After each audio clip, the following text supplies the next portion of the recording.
मैं साहब बता रहा हूँ गोल्डी भैया का 3 करोड़ रुपया कमा कर रहे हैं। मैं साहब बता रहा हूँ गोल्डी भैया का 3 करोड़ रुपया कमा कर रहे हैं। मैं पंडित हूँ, मैं दलित हूँ, मैं राजपूत हूँ, मैं जाट हूँ, मैं हिंदू हूँ, मैं मुसलमान हूँ, मैं सिख हूँ और मैं ईसाई हूँ। बस यही सुनना चाहते हैं ना आप? क्योंकि जब तक हम इन नामों में बटे रहेंगे तब तक हम इस सोच को नहीं बदल पाएंगे। अगर कड़वा सच सुनना चाहते हैं तो सुनिए, हम इंसान कम और औजार ज्यादा बन चुके हैं। वो औजार जिन्हें कुछ राजनेता जब चाहें जैसे चाहे इस्तेमाल कर लेते हैं। हमें लड़ाया जाता है, भड़काया जाता है और फिर हमारे ही कंधों पर चढ़कर इस सत्ता को हासिल किया जाता है। और हम हर बार की तरह वही करते हैं जो हमसे करवाया जाता है। अब फैसला आपका है कि आप हमेशा किसी के हाथ का खिलौना बना रहेंगे या फिर अपनी सोच से इस खेल को हमेशा के लिए तोड़ देंगे। क्योंकि हम सब एक लोकतंत्र का ऐसा घंटा बन चुके हैं जिसे कई राजनेता अपनी राजनीति चमकाने के लिए सालों से बजाते आ रहे हैं। नमस्कार, मैं हूं आपके साथ में भूपेंद्र सिंह और आप रिपब्लिक सागर मीडिया के साथ में हैं। सबसे पहले हमारे चैनल को सब्सक्राइब करें and don't forget press the bell icon to get all the notification for our upcoming video.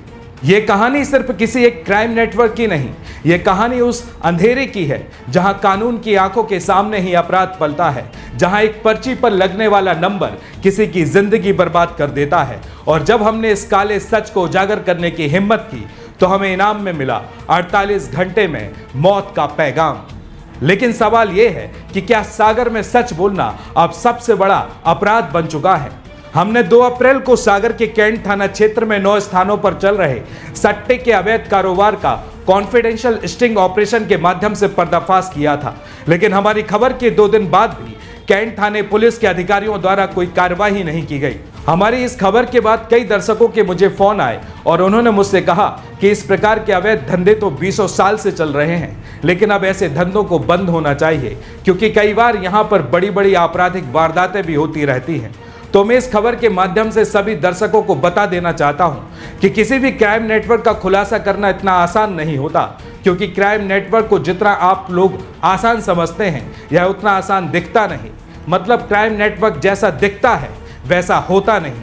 जब कोई भी पत्रकार किसी भी माफिया के क्राइम स्पॉट का स्टिंग ऑपरेशन करता है तो यह काफी जोखिम भरा होता है। एक बार जरा सोच कर देखिए, अगर स्टिंग ऑपरेशन करते हुए एक पत्रकार पकड़ा जाए तो फिर उसके साथ क्या होगा? इतिहास के पन्ने उठाकर देख लेना, ऐसी खबरों पर काम करते हुए कई पत्रकारों की हत्याएं तक हो चुकी हैं। और इसके अलावा भी किसी ने मुझसे कहा कि आपने तो सिर्फ कैंट थाने की खबर दिखाई, लेकिन ऐसे अवैध धंधे तो कई जगह हो रहे हैं, तो वहां की खबरें क्यों नहीं चला रहे?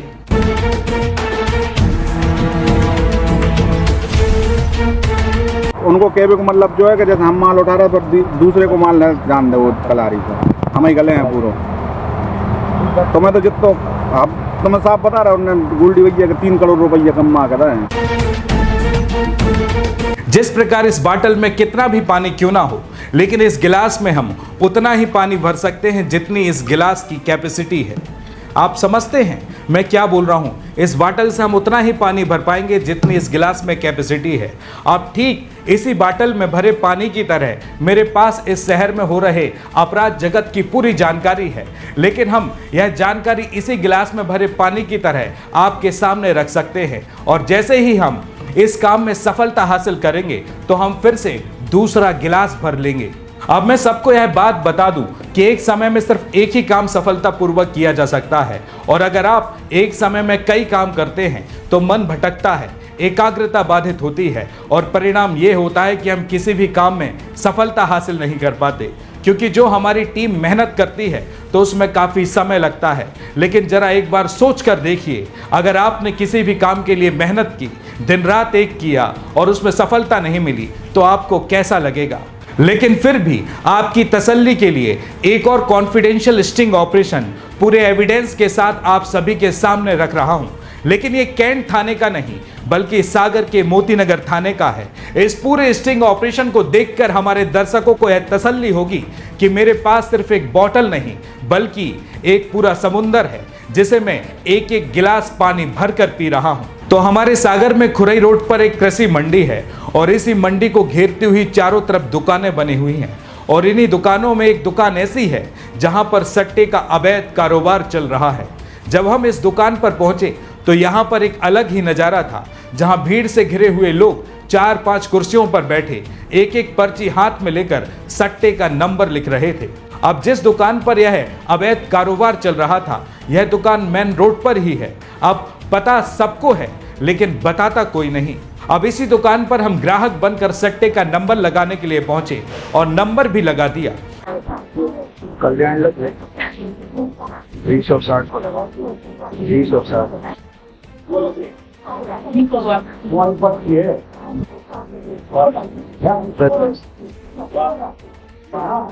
राजीव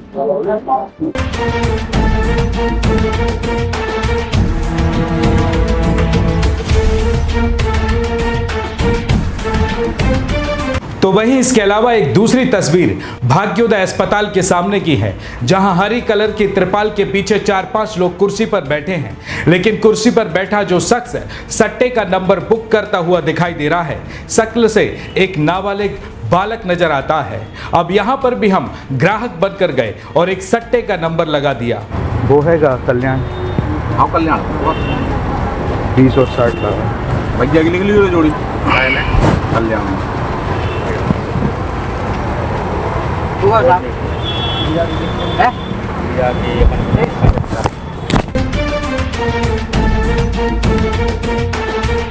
लेकिन उसी दौरान हमारी नज़र उसके बाजू में बैठे एक शख्स पर गई, जो फोन पर अवैध शराब के कारोबार से जुड़ी हुई बातें कर रहा था। जी हां, अवैध सट्टे के कारोबार के साथ अवैध शराब के कारोबार से जुड़ी हुई बातें। इसके बाद हमने अपना कैमरा उसकी ओर घुमाया, जिसमें बहुत सी बातें रिकॉर्ड हो गई। उसकी बातें सुनकर यह बात तो कंफर्म हो गई कि यह कोई छोटा मोटा नेक्सस नहीं, बल्कि एक बहुत बड़ा क्राइम नेटवर्क है। अब वह शख्स फोन पर बात करते हुए कहता है कि पूरा माल मुझे मिल जाना चाहिए। गोल्डी भैया ने हमें 3 करोड़ रुपए का फायदा कराया था। अब काम और अच्छे से करना है और चेक पोस्ट पर से पूरे माल को निकालने की सेटिंग भी हो चुकी है। तो अब चेक पोस्ट पर से भी अवैध शराब की सफलतापूर्वक निकलने की बात करना इस बात का प्रमाण है कि कैसे पूरे क्राइम नेटवर्क नेक्सस को पुलिस का संरक्षण प्राप्त हो जाता है। तो मैं साफ बता रहा हूँ, गोल्डी भैया के 3 करोड़ रुपया कमा कर रहे हैं। तुम तो जितो माल दे हो, उनको जितो माल चाहिए, बस तुम्हें देवे की जवाबदारी है, ठीक है। और बाकी ऐसी गाड़ी निकलवा भी तुम्हारा ही सेटअप यार, वो यार है ना। नाम लिख लो, हमने पूरा कह रहा, मैं पूरा खुराई को माल उठाना। अब यह पूरा का पूरा संरक्षण पुलिस निःशुल्क सेवा के रूप में अपराधियों को प्रदान तो करती नहीं होगी। अब इसके बदले में पुलिस क्या लेती है और क्या देती है, इसकी कल्पना करना मेरे बस की बात नहीं। अब ये जो शख्स फोन पर बात कर रहा है, इसका नाम कपिल जाटव है और इसके अवैध सट्टे के 2 काउंटर संचालित होते हैं। पहला काउंटर खुरई रोड पर मंडी कैंपस में खुलेआम चलता है, तो दूसरा काउंटर भाग्योदय अस्पताल के ठीक सामने हरी त्रिपाल का कवर लगाकर किया जाता है। इसके अलावा इसके कितने ठिकाने हैं, इसकी मुझे कोई जानकारी नहीं, लेकिन अब इसका पता हम जरूर लगा लेंगे, क्योंकि अब इस मुहिम में सागर की जाबाज और निडर जनता भी हमसे जुड़ चुकी है। और अब जब मैं इस क्राइम नेटवर्क का खुलासा कर रहा हूं, तो इस दौरान मुझे भी कई परेशानियां आ रही हैं। पहले तो मुझे व्हाट्सएप कॉल कर नॉर्मल धमकियां दी जा रही थी, लेकिन अब तो हद ही हो गई। आज दोपहर करीब 2 बजे मुझे एक नंबर से व्हाट्सएप कॉल आता है और मैंने जो अपराध को रोकने की मुहिम शुरू की है, उसे रोकने की सरेआम धमकियां दी जाती हैं। सागर के कैंट थाना प्रभारी रोहित डेंगरे और आरक्षक भानु प्रताप चौधरी के विषय को लेकर मैंने जो खबर प्रसारित की, उसे भी सोशल मीडिया से हटाने की खुलेआम धमकी दी गई। इसके साथ ही मुझे 48 घंटे का अल्टीमेटम दिया जाता है कि अगर मैंने ऐसा नहीं किया तो मुझे जान से मार दिया जाएगा। तो वहीं इसके अलावा सामने वाला कॉलर अंत में धमकी देता है कि इस धमकी को हल्के में लेने की कोशिश मत करना, क्योंकि हम ऐसी कई वारदातों को अंजाम दे चुके हैं। अब इसकी पूरी की पूरी शिकायत डिटेल्स के साथ हमने सागर पुलिस अधीक्षक को ईमेल के माध्यम से शिकायत पत्र के माध्यम से दी है, ताकि कॉलर के खिलाफ पुलिस स्ट्रिक्ट एक्शन ले सके। इसकी शिकायत की एक प्रतिलिपि chief minister helpline mister Kailash Makwana, director general of police यानी कि DGP, additional director general of police law and order, inspector of general police headquarter Bhopal और सागर जिला कलेक्टर को भी इसकी एक एक प्रतिलिपि भेजी गई है। हमारी पुलिस से कोई दुश्मनी नहीं, हम पुलिस का सम्मान करते हैं क्योंकि वही हमारी सुरक्षा की पहली दीवार है। लेकिन आज हम एक ऐसा सवाल उठाने जा रहे हैं जो हर आम नागरिक के मन में है। क्या पुलिस का काम किसी बड़ी वारदात के बाद कार्रवाई करना है या फिर अपराध को होने से पहले ही रोकना भी उतना ही जरूरी है? दरअसल सागर शहर में जिस तरह अपराध धीरे धीरे फैलता जा रहा है वो कहीं ना कहीं ये संकेत देता है कि हमें अब सिर्फ रिएक्टिव नहीं बल्कि प्रोएक्टिव पुलिसिंग की भी जरूरत है।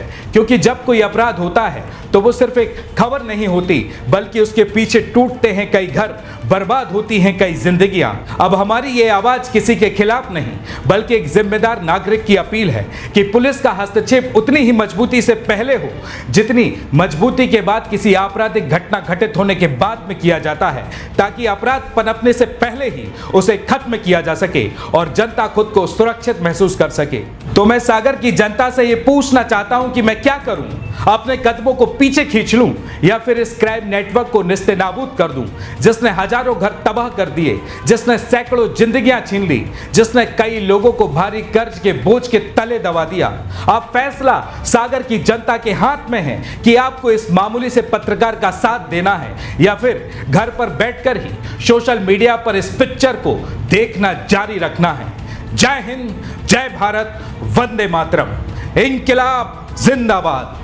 Join the next, be the best. Bundelkhand का सबसे विशाल और आधुनिक विश्वविद्यालय ज्ञानवीर यूनिवर्सिटी। ये सिर्फ एक यूनिवर्सिटी नहीं, ये है आपके सपनों का लॉन्च पैड। यहाँ मिले आपको smart classrooms, modern campus, updated labs और एक्सपीरियंस्ड फैकल्टी। हर स्टूडेंट को मिलता है कॉन्फिडेंस, ग्रोथ और एक ब्राइट करियर का प्रॉमिस।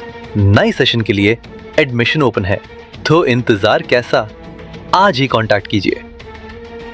रिपब्लिक सागर मीडिया को सब्सक्राइब अवश्य करें और आप हमारी आने वाली सभी वीडियो को देखना चाहते हैं तो आपको उसके लिए घंटी जरूर दबानी पड़ेगी ताकि आपको सभी वीडियो की नोटिफिकेशन समय समय पर मिलती रहे। रिपब्लिक सागर मीडिया पर जो भी वीडियो आएगा वह सच की कसौटी पर कसकर ही आएगा।